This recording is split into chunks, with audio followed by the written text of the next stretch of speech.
নমস্কার বন্ধুরা, আজ আমরা এমন একজন মহাপুরুষের কথা জানব যিনি মাত্র ৩২ বছরের ছোট্ট জীবনে ভারতের আধ্যাত্মিক ইতিহাসকে বদলে দিয়েছিলেন।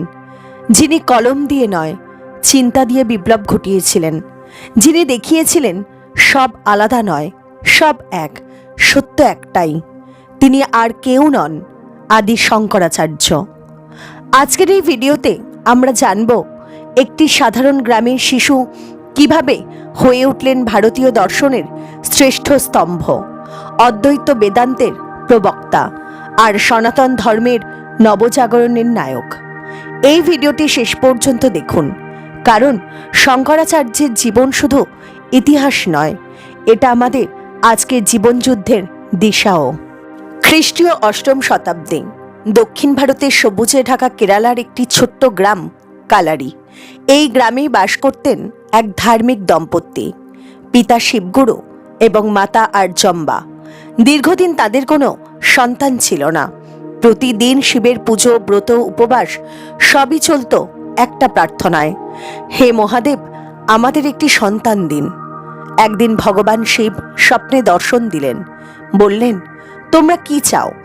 দীর্ঘজীবী কিন্তু সাধারণ সন্তান, নাকি স্বল্পায়ু কিন্তু মহাজ্ঞানী সন্তান? মাতা আর্যম্বা এক মুহূর্ত দেরি করলেন না। তিনি বললেন, হে প্রভু, জ্ঞানী সন্তানই চাই। সে অল্পদিন বাঁচলেও যেন পৃথিবীর আলো হয়ে ওঠে। আর সেই সিদ্ধান্তই জন্ম দিল আদি শঙ্করাচার্যের। শঙ্করাচার্য জন্মের পর থেকেই ছিলেন আলাদা। মাত্র ৩ বছর বয়সে তিনি সংস্কৃত ভাষা শিখে ফেলেন। ৫ বছর বয়সে বেদ মুখস্থ করে ফেলেন। ৮ বছর বয়সে দর্শনের গভীর প্রশ্ন। যখন অন্য শিশুরা খেলায় মেতে, শঙ্কর বসে থাকতেন নদীর ধারে। প্রশ্ন করতেন, আমি কে? এই দেহ কি আমি? মৃত্যুর পরে কি থাকে? মা আর্যম্বা বুঝে গিয়েছিলেন এই শিশু সংসারের জন্য নয়, সে এসেছে সময়ের জন্য। একদিন শঙ্কর নদীতে স্নান করতে গিয়ে হঠাৎ একটি কুমির তার পা ধরে ফেলে। মৃত্যুর মুখে দাঁড়িয়েও শঙ্কর ভয় পাননি। তিনি মাকে ডাকলেন এবং বললেন, মা, আমাকে সন্ন্যাস নিতে অনুমতি দাও, তাহলেই কুমির আমাকে ছেড়ে দেবে। মা কাঁদতে কাঁদতে অনুমতি দিলেন। ঠিক সেই মুহূর্তে কুমির তার পা ছেড়ে দিল। এই ঘটনাই ছিল শঙ্করাচার্যের সন্ন্যাস জীবনের সূচনা। কুমিরের মুখ থেকে মুক্ত হওয়ার সেই অলৌকিক ঘটনার পর শঙ্কর বুঝে গিয়েছিলেন তার জীবন আর সাধারণ পথে চলবে না। মা আর্যম্বার চোখে তখন জল, কিন্তু মুখে এক অদ্ভুত শান্তি। তিনি জানতেন এই সন্তান সংসারের জন্য নয়, এই সন্তান সমগ্র ভারতের। মায়ের আশীর্বাদ নিয়ে মাত্র ৮ বছরের এক কিশোর ঘর ছেড়ে বেরিয়ে পড়ল গুরু খোঁজার পথে। চারদিকে অরণ্য, পাহাড়, নদী। পায়ে নেই জুতো, হাতে নেই কিচ্ছু, কিন্তু মনে একটাই লক্ষ্য, আমি সেই জ্ঞান চাই যা সব ভেদাভেদ ভেঙে দেয়। দীর্ঘ পথ পেরিয়ে শঙ্কর পৌঁছালেন নর্মদা নদীর তীরে। সেখানে এক গুহায় ধ্যানে মগ্ন ছিলেন মহাযোগী গুরু গোবিন্দপাদ। তিনি ছিলেন মহান ঋষি গৌড়পাদের শিষ্য। শঙ্কর গুহার সামনে দাঁড়িয়ে উচ্চৈঃস্বরে বললেন, আমি দেহ নই, আমি মন নই, আমি বুদ্ধি নই, আমি সেই চৈতন্য যাকে জেনে সব জানা যায়। এই শব্দ শুনেই গোবিন্দপাদ চোখ খুললেন। তিনি বুঝে গেলেন এই বালক কোনো সাধারণ বালক নয়। গুরু প্রশ্ন করলেন, তুমি কে? শঙ্কর উত্তর দিলেন এক বিখ্যাত স্তোত্রের মাধ্যমে, যা আজও বিশ্বজুড়ে উচ্চারিত, নাহং দেহ নাহং প্রাণ চিদানন্দ রূপ শিবহম। অর্থাৎ, আমি দেহ নই, আমি প্রাণ নই, আমি চিদানন্দ, আমি শিব। এই উত্তর শুনে গোবিন্দপাদ উঠে দাঁড়ালেন। তিনি বললেন, বৎস, তুমি শিষ্য হতে আসনি, তুমি এসেছ জাগাতে। সেই দিনই শঙ্কর হলেন সন্ন্যাসী শঙ্করাচার্য। গুরু গোবিন্দপাদের আশ্রমে শঙ্কর গভীরভাবে অধ্যয়ন করলেন। উপনিষদ, ব্রহ্মসূত্র, বেদান্ত দর্শন, গৌড়পাদের কারিকা। কিন্তু শঙ্কর শুধু বই পড়েননি, তিনি প্রশ্ন করতেন, যদি সবই ব্রহ্ম, তবে মানুষ এত বিভক্ত কেন? যদি আত্মা এক, তবে এত দুঃখ আসে কোথা থেকে?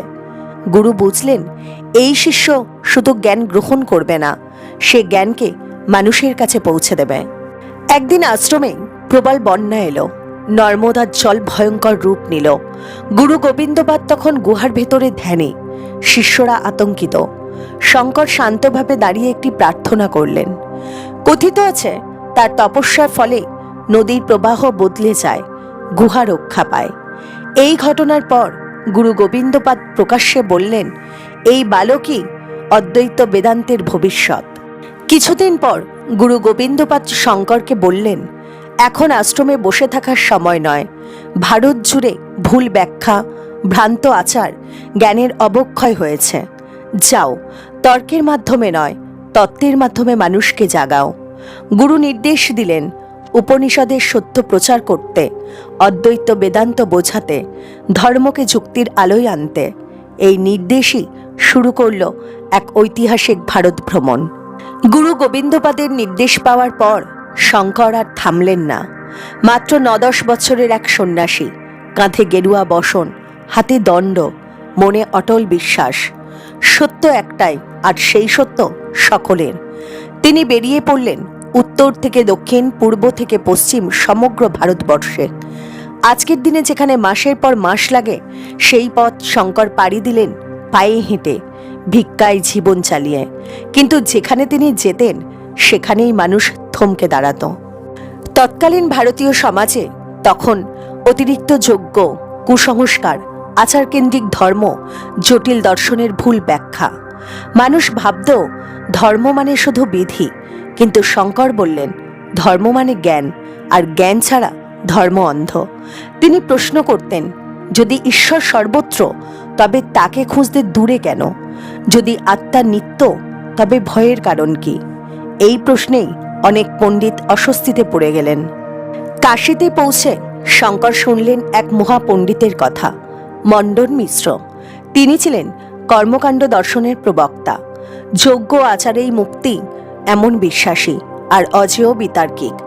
শঙ্কর বললেন, সত্য থাকলে বিতর্কে ভয় নেই। মণ্ডন মিশ্রের গৃহে শুরু হলো সেই বিখ্যাত বিতর্ক সভা। বিচারক হিসেবে বসানো হলো মণ্ডন মিশ্রের স্ত্রীকে, উভয় ভারতী, যিনি নিজেও ছিলেন অসাধারণ জ্ঞানী।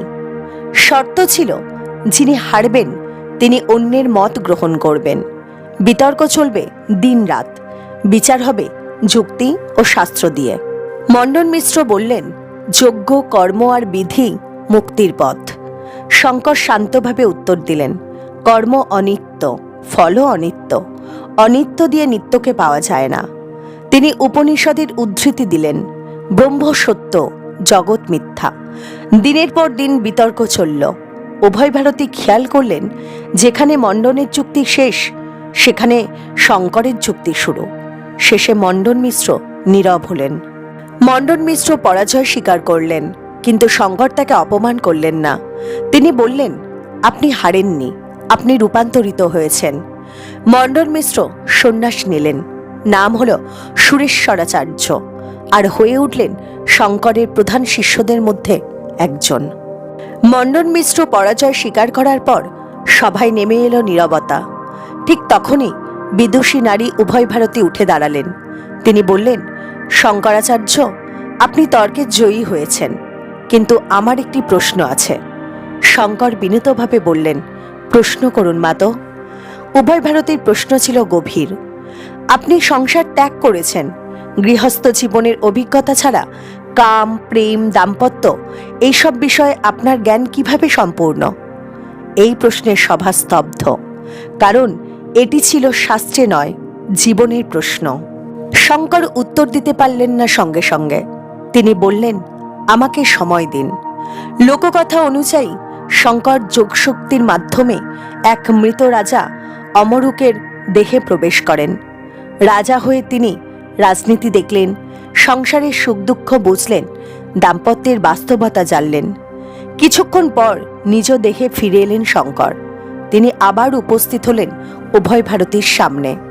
শঙ্কর শান্তভাবে বললেন, অভিজ্ঞতা দেহের, জ্ঞান চৈতন্যের। যিনি আত্মাকে জানেন তিনি সব অবস্থাকেই জানেন। উভয় ভারতী মৃদু হেসে বললেন, আপনি সম্পূর্ণ। এই কথাতেই বিতর্কের সমাপ্তি হল। শঙ্কর বুঝলেন, শুধু বক্তৃতা দিয়ে জ্ঞান বাঁচে না, জ্ঞানকে প্রাতিষ্ঠানিক রূপ দিতে হয়। তাই তিনি স্থাপন করলেন 4টি অমর মঠ ভারতের 4 প্রান্তে। দক্ষিণে শৃঙ্গেরি মঠ, উত্তরে জ্যোতির্মঠ অর্থাৎ বদ্রিকাশ্রম, পূর্বে গোবর্ধন মঠ অর্থাৎ পুরী, আর পশ্চিমে সারদা মঠ অর্থাৎ দ্বারকা। এই 4 মঠের মাধ্যমে তিনি ভারতকে এক সূত্রে বাঁধলেন।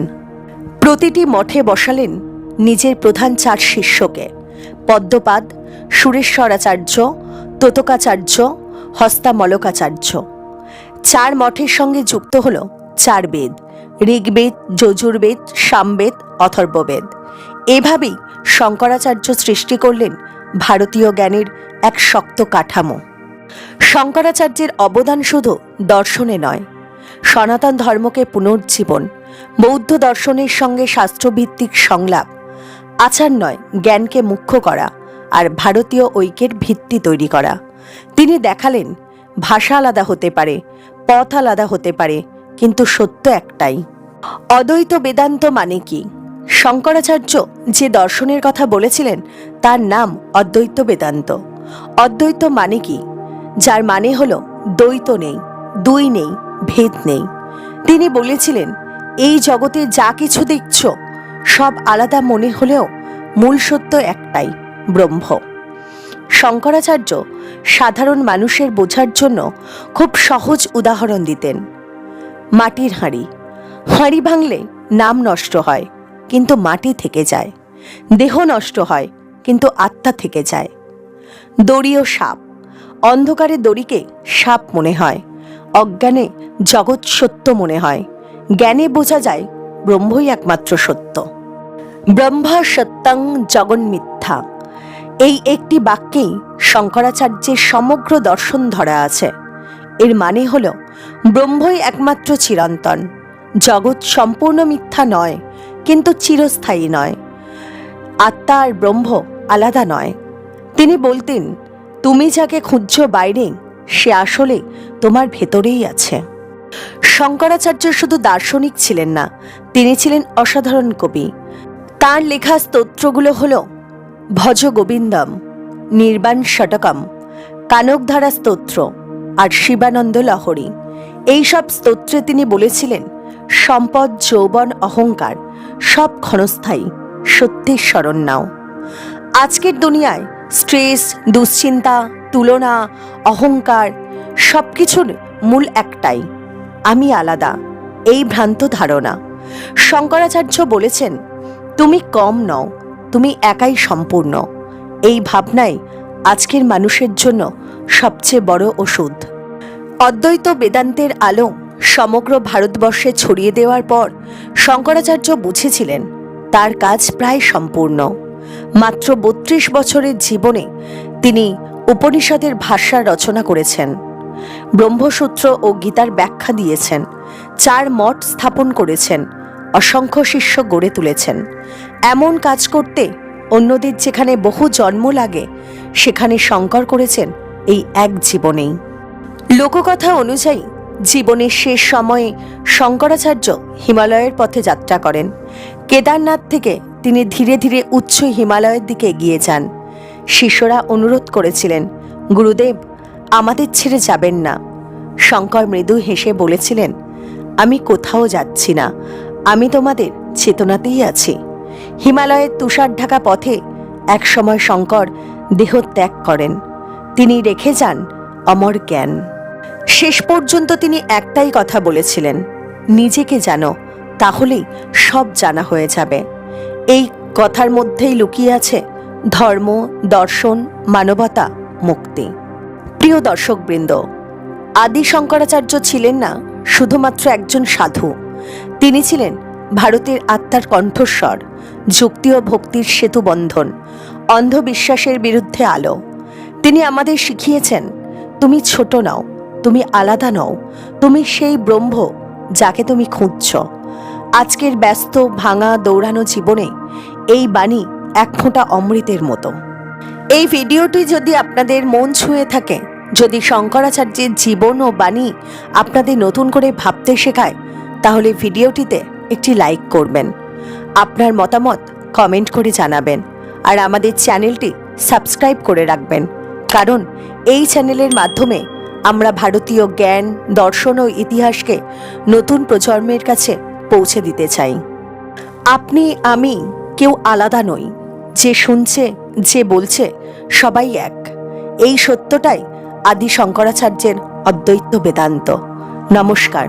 জয় গুরু শঙ্করাচার্য।